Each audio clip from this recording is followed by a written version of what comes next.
session, uh, which is concluding observation and key takeaways, optimal regulation and competition for innovation and inclusive growth.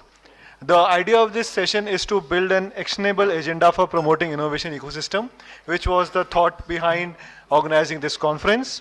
The chair of this session is Mr. Sebastian Say, Senior Trade Economist, the World Bank. May I request him to please come on the dais? We have a distinguished panel of speakers in this session. Mr. Arun Maira, President CUTS and former member Planning Commission of India. Mr. Rajat Kathuria, Director and Chief Executive ICRIER, which is Indian Council for Research on International Economic Relation.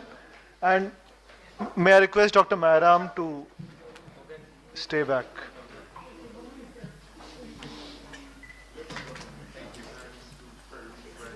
So we would have an opportunity to hear again from Dr. Mayaram, Chairman CUTS Institute for Regulation and Competition.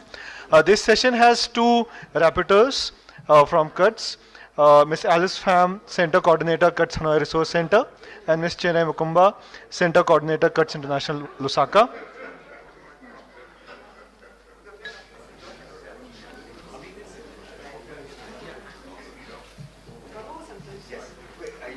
Now, request the chair to please take over the session.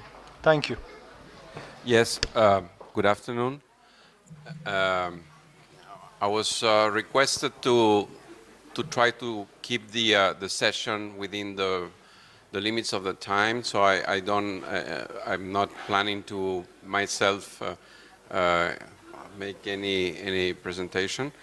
I would like basically to thank CUTS for inviting me to share this session, and I'm very glad and honored to have a very good panel. We will have three panelists. There is one person that unfortunately has to leave, so we have Arun Maira, President of CUTS International. We have Rajat Kathuria, who is the Chief Executive of the India Council for Research on International Economic Relations, and Mr. Arvind Mayaram, Chairman CUTS Institute on Regulation and Competition. Before giving the floor to the panel, we will start with the rapporteurs that will basically summarize the discussion of these 2 days. And I would request to Alice Pham and Chenai Mukumba to make the presentation. Can I request you please to speak about between 10 to 15 minutes, both of you? Sorry? That's much better. Wonderful. Thank you so much. Please go ahead. Reporting is to cover plenary 1, 2, parallel session 1, and plenary session number 4.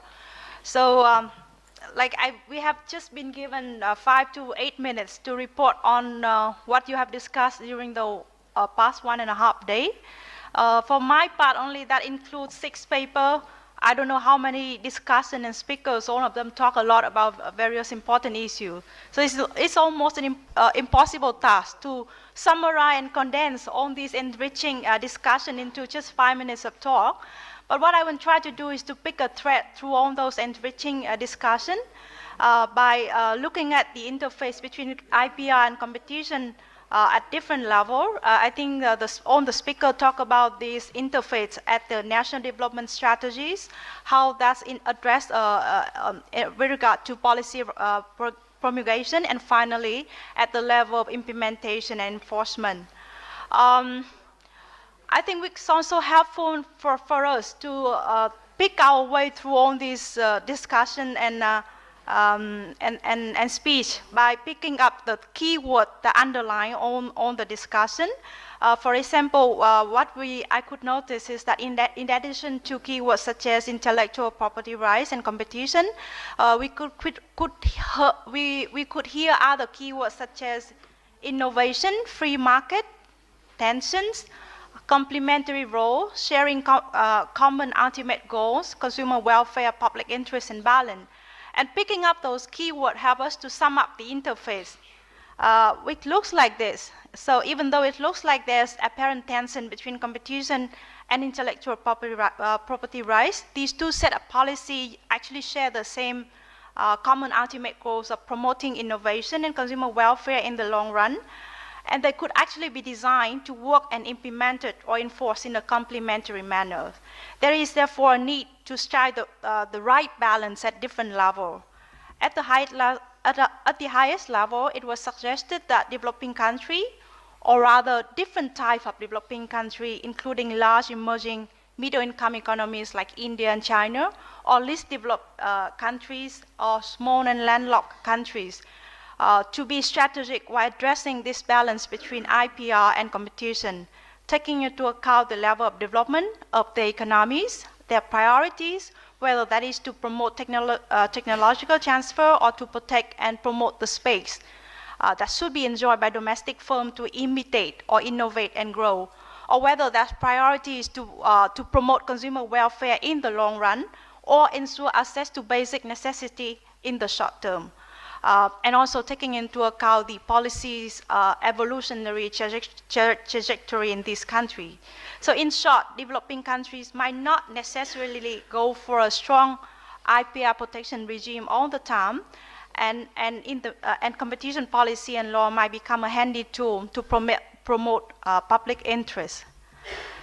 Coming to the policy making levels, I think what was discussed is that ideally there is a need for IP law and policy to imbibe competition principle, or to have a set of pro-competitive IP policy, and for competition policy and law to respect the legitimate rights of the IP holders, so as to nurture incentive for innovation and rewarding innovators. How we do that? So certain pro-competitive mechanism was suggested by the speaker in discussion to be built in IP law and policy. For example, we could look into granting compulsory license on the ground of anti-competitive conducts by IP holder, or allowing parallel imports in developing countries. On the other hand, we should not completely exclude all IP matters from the purview of competition law and policy.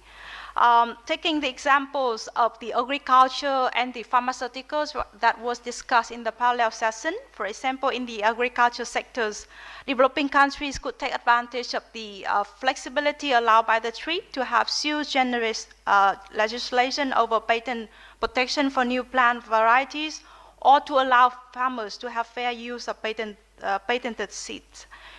In the pharmaceutical sectors, competition between patented drugs and generic drugs should be promoted, and tactics such as pay for delay and evergreening need to be recognized or addressed by both the IP and the competition authorities.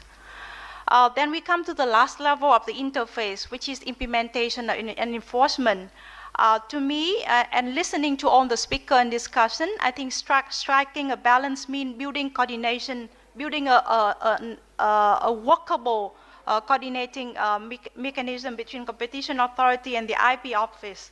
This means enforcing competition policy and law to protect competition and not competitors, leaving the free market to sort things out on its own first, and then stepping in to intervene only where there are market failures and externalities or abusive behavior that hurt consumer interests. So in one of the parallel sessions, we talk about the ICT sectors. That might mean not to impose liabilities over royalty rate, but to intervene only when there is a breach of friend commitment vis-a-vis standard essential patent licensing, resulting in harm to the competitive process. So this leads me to the final plenary cover in my reporting, which is a problem of policy and regulatory uncertainty and its implication on trade investment. What we found out was that IP protection and competition policy enforcement are among the other factors that lead to the accelerating rate of technological innovation that we have today, and that in turn result in super rapid and radical market change, which baffle policymakers and regulators, putting regulation out of date and out of relevance. So we are not even we are even uncertain whether to regulate the market at all, and if yes, how and how much. So recognizing the capability limitation of regulators, I think there's a need to have, to build the institutional capacity of regulator, and it's crucial for us in this process to have a clarity regarding the role of regulators to ensure that institutions are well designed and make sure that we conduct research and use available tools to ensure regulatory coherence and relevance. That's all. Thank you. Thank you. Thank you very much for your time. The responsibility of then taking a look at the conversations we had around disruptive technology. And so specifically, I was looking at the conversations we had in plenary 3, parallel sessions 2.1, as well as parallel session 2.2. And so what basically I did was summarized the discussions that we had in all of the different sessions that I was tasked to look at. So specifically in plenary 3, which is looking at the disruptive technologies and economic regulations, this session essentially began with a broad discussion on the importance of technology, specifically on LDCs as well as developing countries. And broadly, it was discussed that digitization has created a level playing field between countries. But I think one of the issues that we didn't really delve into, I think particularly in this conversation, was essentially the extent to which what this means within the context of a digital divide. And I think this is particularly important because I think if you're looking at the role that digitization can play in creating a level playing field, unless we're meaningfully addressing the discussion of the digital divide, potentially what we could be doing is promoting inequality. And when looking at the objective of this overall discussion, particularly in terms of sustainable development, this is a question we really need to look into. So then specifically again in plenary 3, we then had a discussion around the role and the increase in disruptive technologies and the regulatory challenges that essentially are associated with them. And basically what we saw was increased emphasis on two-sided markets, which comprises of both consumers as well as service providers as users of this technology, of these technology platforms, and the way to which essentially these technology platforms can benefit mutually from any rise in demand. The session then deliberated on sort of the several regulatory connotations of these two-sided platforms, such as liability binding, regulatory arbitrage, classifications of such platforms, among others. Other key points that were made included the capacity of regulators in understanding the disruptions that come with digitizations, and also the constant evolution. Essentially, what this also included then was the way in which it spoke to predatory pricing, monopolies, exclusive contracts, as well as privacy and data protection issues. The session then also delved into issues such as algorithms essentially being used for price holding and opening various avenues of collusion between competitors, which can often be at times difficult to identify. The second session that essentially I was tasked to look at was around digital payments, the innovation and regulation to manage disruption. This panel was essentially based on a CUTS piece of research, which essentially was looking at how you level the playing field to leverage the potential of digital payments. And so this session basically looked at the prevalent regulatory challenges associated with digital payments. Basically, broadly, it looked at how India is striving to transform itself into a cashless economy. However, it seems to be facing several bottlenecks. And essentially, in order to ensure the last mile delivery of services to the consumers is one of the aspects that the report was looking at. And many of these bottlenecks essentially could be attributed to factors such as financial literacy, infrastructure unavailability, as well as stringent regulations. And so one of the issues that also came out during this session was the high cost of cash and the benefits that digital payments essentially could bring to this particular impediment. It was also mentioned that in terms of implementation challenges that regulators were facing, these could be resolved through good regulatory design and capacity building. And basically what we saw was that a lack of efficient consumer grievance redress mechanisms and the demand side of assessment of digital payments could also be something that needed to be addressed. Another key point that came out of this conversation was basically that there seems to be an inability of small merchants to link with the digital financial service providers, owing basically to an unavailability of consumer data. And very broadly, the discussion and the conversation agreed that there is a need for balanced regulation and collaboration between both traditional and other entities to ensure that the sectors are primarily focusing on consumer welfare. The third and final session that looked at essentially disruptive technologies was the one where the topic was regulating multi-sided platform markets. This particular conversation was quite robust, and I think this is partly because we had representatives from both eBay and Uber on the panel. And so because of that, there tended to be a really good platform, I think, to have conversations between both the service providers as well as representatives from regulatory bodies, as well as those speaking on behalf of consumers.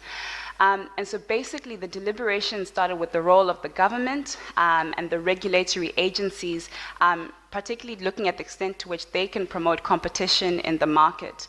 And it was conferred that there is a need to reform the existing legal framework in order to both regulate and create a space for these multi-sided platforms.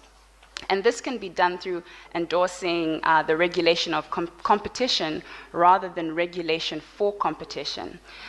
Further to this, it was noted that while competition should prevail in the market, it must not comprise only specifically on consumer welfare. However, also seek to facilitate competition while addressing barriers to expansion of markets. Essentially, these need to be lowered. Also, one of the issues that came forward was that when you're looking at multi-sided platform markets, these are often labeled as data aggregators. Therefore, it was argued that we need to be looking at how we can enhance data portability to ensure that we can reduce the level of information asymmetry.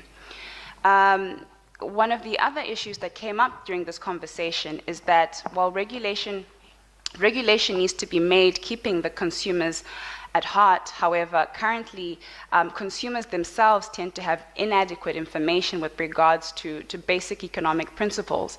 And so one of the issues that need to be put forward whilst promoting these multi-sided platforms is how to raise a sort of consumer awareness and sensitization around basic sort of economic principles so that they're aware of some of the factors that essentially result in the pricing mechanisms. In addition to this, there are multiple entities essentially that are involved in regulating specific sectors. And so one of the questions that came up is that often we tend to find that what we have are sort of jurisdictional conflicts. And so one of the conversations was how best then can we address this? In addition to this, I think one of the issues that came up is that because of these multi-sided platforms, the whole notion of consumer grievance redressal becomes much more complex. And so essentially this needs to increasingly become streamlined. It was also argued that some of these multi-sided platforms tend to benefit not only consumers but also producers because of the way in which they're able to connect particularly remote and small and independent enterprises to a much more global platform in terms of essentially creating markets that they essentially wouldn't have been able to access. And also the way in which they're able to then get many, what would often have been deemed sort of these independent and far-flung producers and integrating them within sort of the larger global value chain processes. And then one of the issues, and I think, sorry? Could you please? Not a problem. Thanks so much. I'm concluding. I think in terms of at the end of this conversation, what was a question that I don't think we sufficiently managed to answer was the question around, as we're beginning to sort of reframe the context within we're working, regulators essentially, their primary role is to ensure that competition is existing, within the market space. But often at times, because of the way it's changing, sometimes regulators are taking decisions that don't necessarily work towards creating competitive spaces. And so one of the key questions that came up perhaps that we can have a conversation around is, do we need to have somebody who can regulate the actual regulator themselves? itself, how do we make sure that the regulator is actually working to create a competitive space? Thank you. Thank you so much. Discussion during these last two days. I would like to ask Arun if he would like to, in your views, what were your takeaways of these two days? Thank you. The two rapporteurs had a really tough job and they did it very diligently. So please excuse me, I'm not going to be that diligent.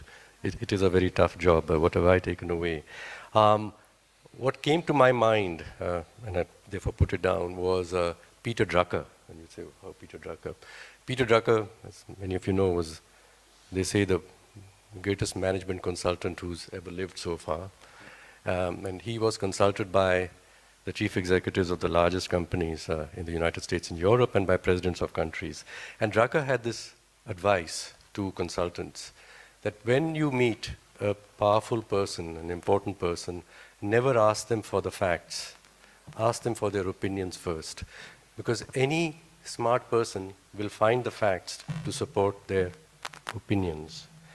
We are in the world today getting very divided in where think tanks have opinions and they research and find the facts to support their opinions. And you have think tanks who support one set of opinions and an equally smart set of think tanks who support the opposite set of opinions.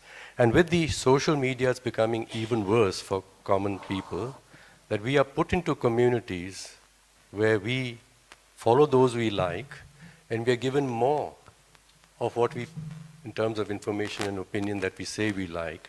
And so we are getting locked into these chambers, echo chambers, in which we are just listening to ourselves. And this is a problem when one wants to devise rules and norms for the governance of us all together. We have very divided views about markets, about the role of government or the need for having government at all, and many things which are so fundamental with respect to regulation.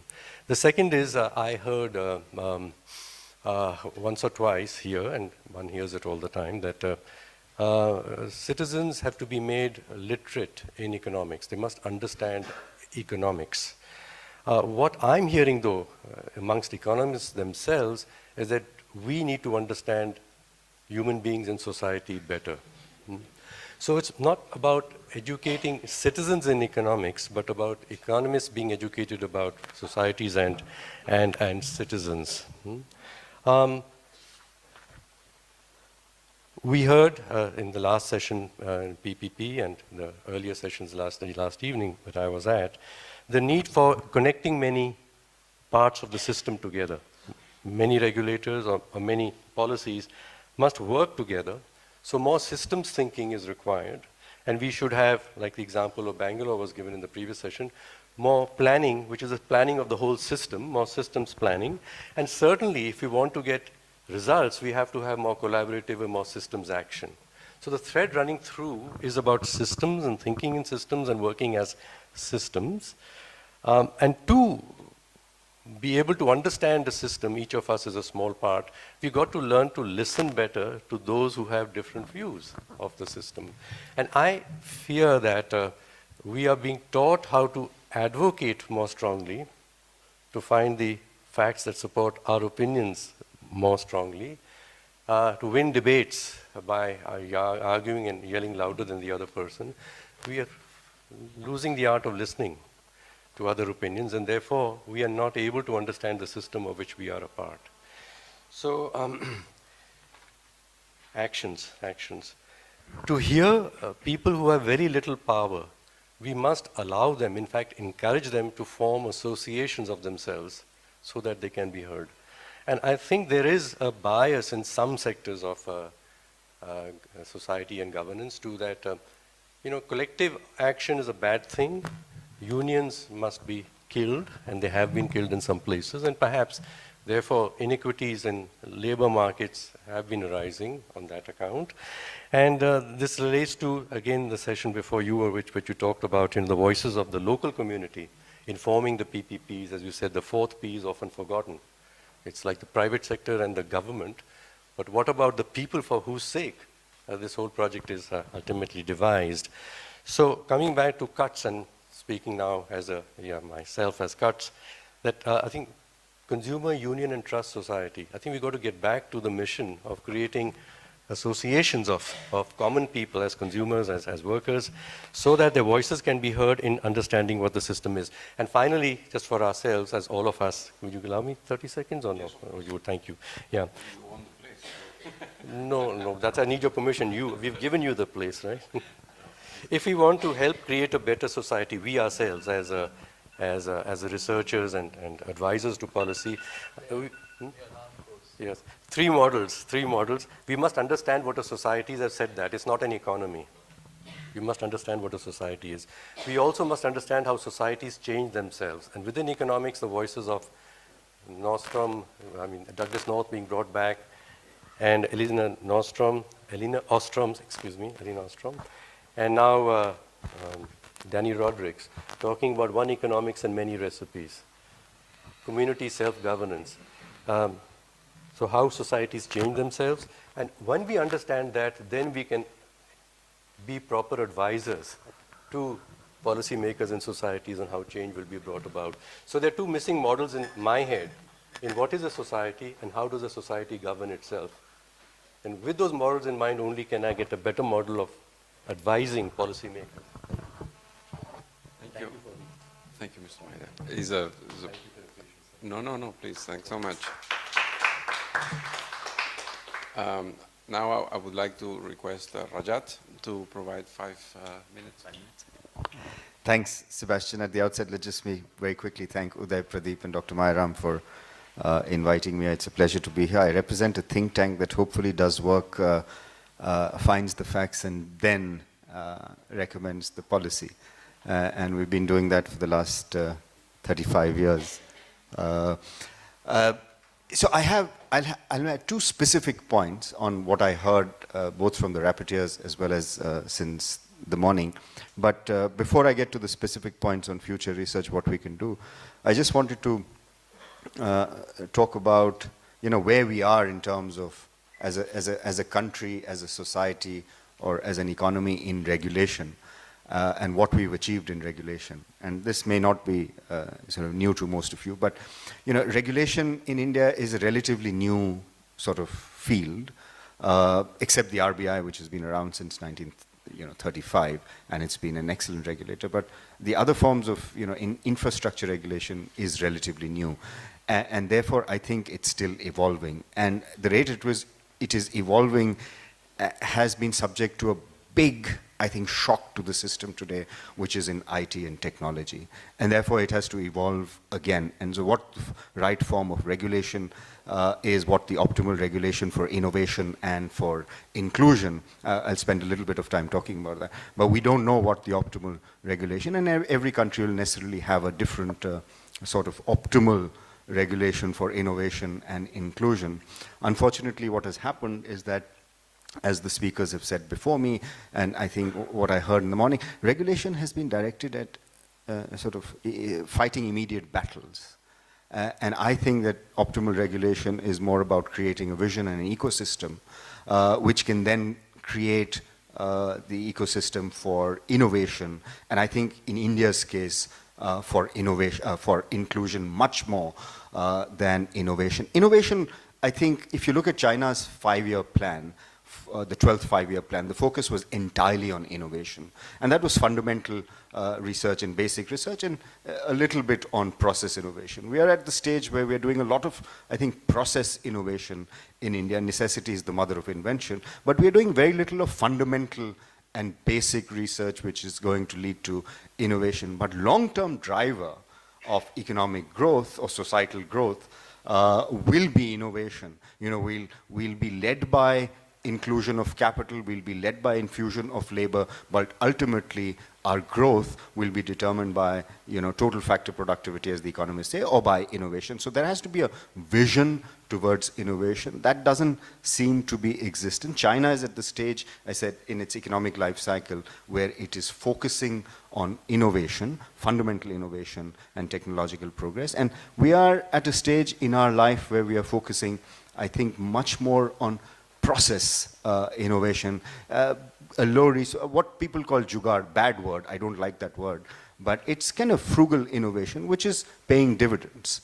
And and regulation should sort of help create that ecosystem that allows that sort of innovation to happen in India. So that's the first overarching point I wish to make. We'll get to the fundamental and basic sort of research over time. Islands of excellence are beginning to happen in India, in Bangalore, given our existence of engineers and scientists. But I think getting the basics in place for India is important, and regulation has a role to play in that.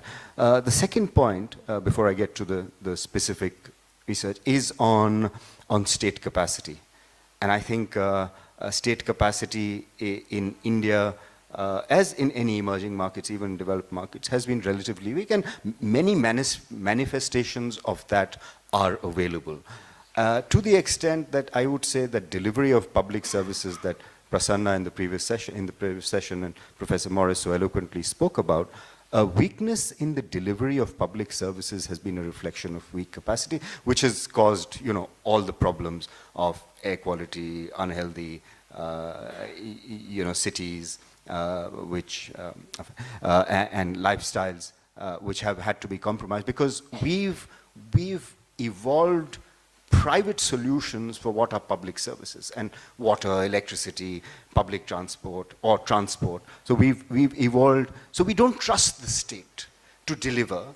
The state doesn't trust the private sector. The private sector doesn't. And within that weak capacity, I think has been a weakness for India. We need to address. It's an extensive thing, but I just wanted to point this out. And there are several other examples where state capacity is weak. The two specific research questions I thought I would share with you and cuts.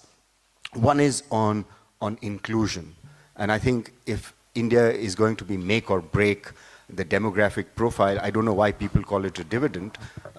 It's a demographic profile which needs to be leveraged to become a dividend. And I think inclusion, the future of work, where that's going to come from, what are the skills that are required.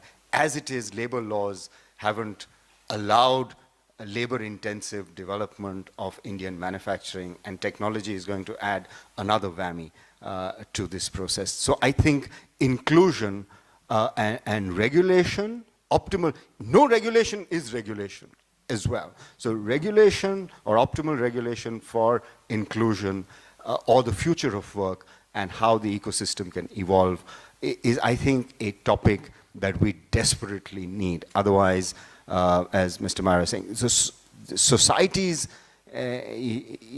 could become, a lot more tension in society could emerge. So I think one of the research topics I would highly recommend is this. And the second one, I would say, and it follows from what Mr. Myra was saying, I'll quickly mention it, I won't go into the details, are the tools of economics in this area, the carrots and the stick, insufficient for us to achieve the goals? Robert Thaler has got the Nobel Prize this year, and I think behavioral economics does have a role to improve the quality of our institutions. We've relied too long on carrots and sticks. They do work, but I think there is a role for nudge, there is a role for changing people's attitude, culture. Of course, it is endogenous to the system.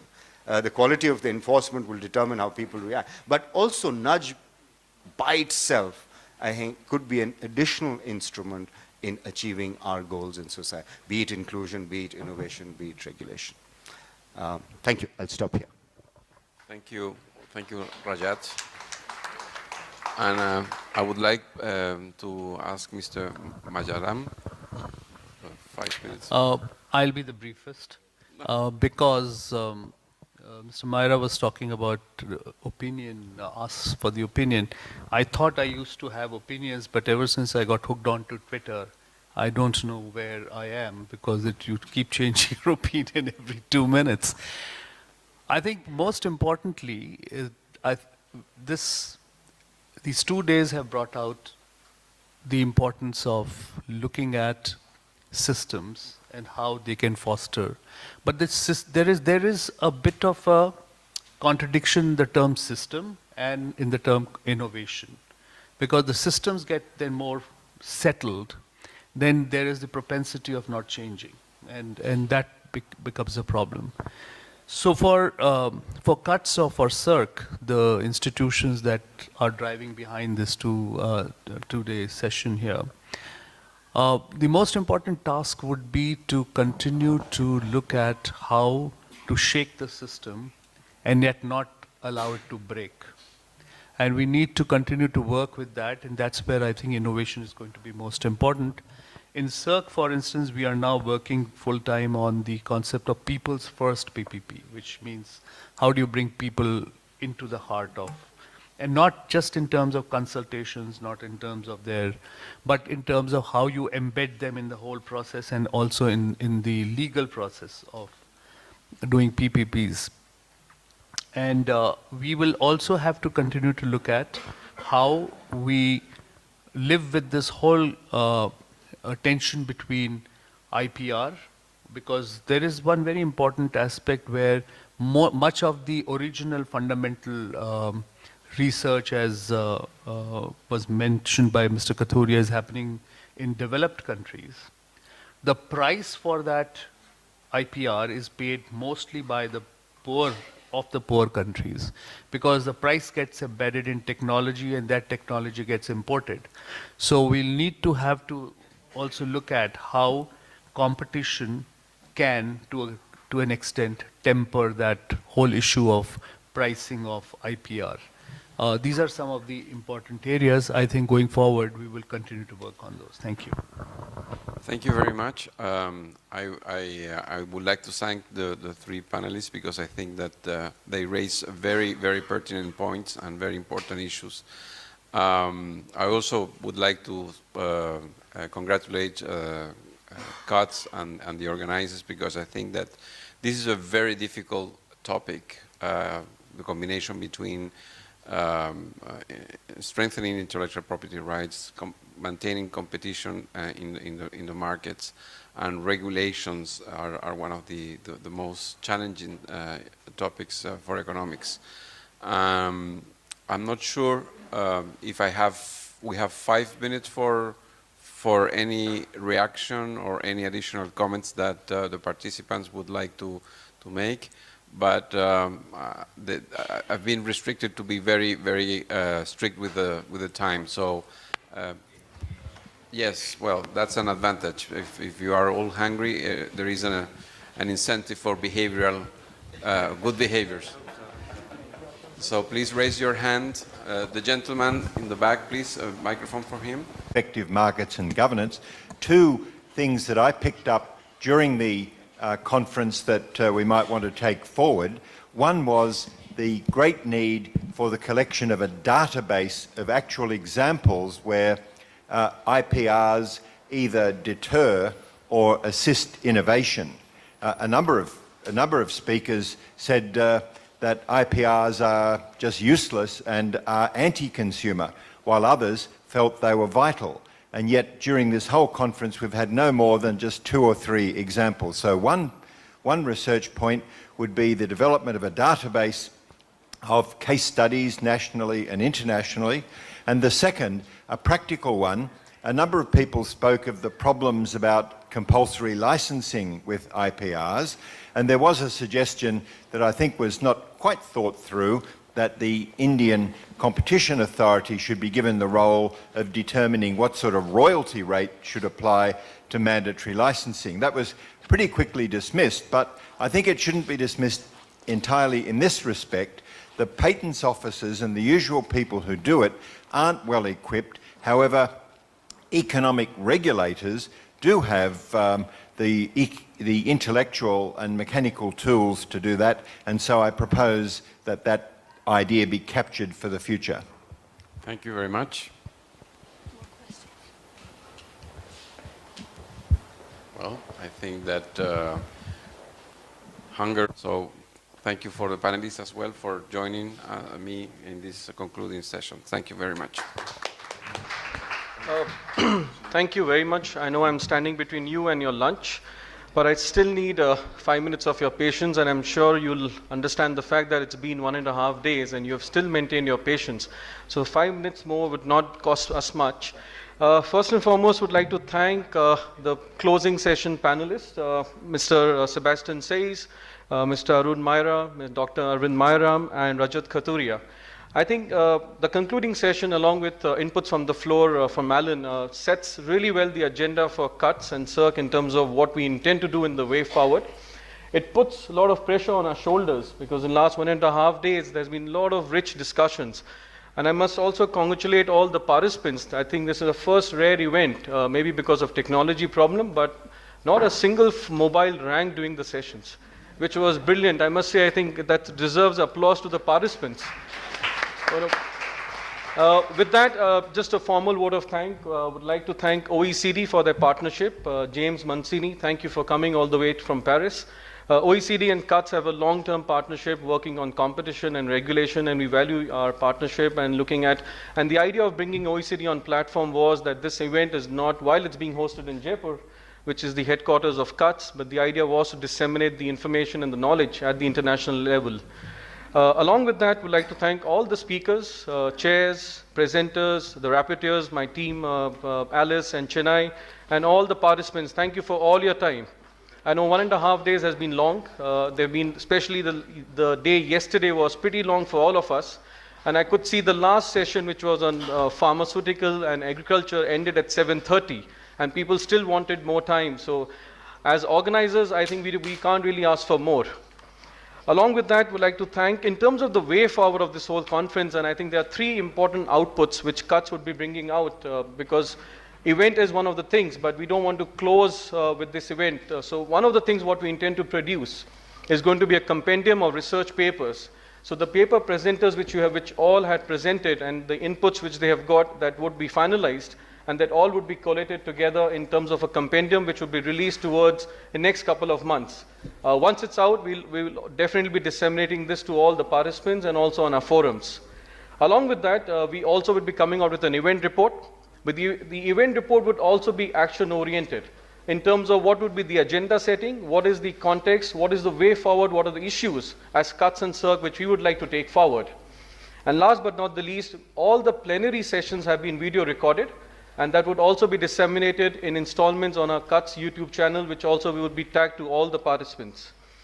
The 3 months of our hard work would not have been completed successfully without a complete team effort. So I'll just take a few more seconds to acknowledge few people who worked day and night to ensure that all of you reach here and all of you are comfortable, and we ensure that we have a good event at the end of the day. So to begin with, Mr. Pradeep Mehta for all his guidance to the team, bringing in the agenda together. Mr. Bipul Chatterjee, Dr. Arvind Mairam on behalf of CIRC. So these are the kind of the stalwarts who have been guiding us from last 3 months to ensure that we get the right context, the right narrative, and the right people inside the room. Last but not the least, there were people who are working behind the scene day and night to ensure the success of this event. On the process side, thank you, Euros.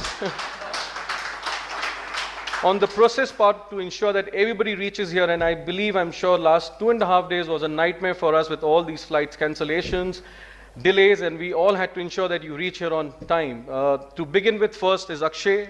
Is he here? He's still working, and I please pass on my congratulations to Akshay, Nimra, Rahul, and Siddharth, and Zubair. One of the things what we did unique in this biennial was to ensure that we are more active on our social media, and the person who will ensure that all your captions are there on the social media was being handled by Zubair. There are many more other colleagues. I don't think I can have, I would need at least an hour to do that, but the whole CCIR team came together to get this event in place. And last but not the least, we also spent a lot of time in deciding on the agenda, bringing in this whole rich context on the table. And there were 3 colleagues who worked with me very closely on this, which is Parveer Ghuman, one of the paper presenters. Ujjwal Kumar, unfortunately, could not be here. His wife fell sick, so he had to go back. And Amol Kulkarni, who's also the deputy head of the center. And last but not the least, we also got support from CIRC, which is Radha and Saket from CIRC team. So with that, thank you very much. And those who are leaving today, safe travels. And please join us for lunch, which is back on the 8th floor in Dhola Maru. So thank you very much.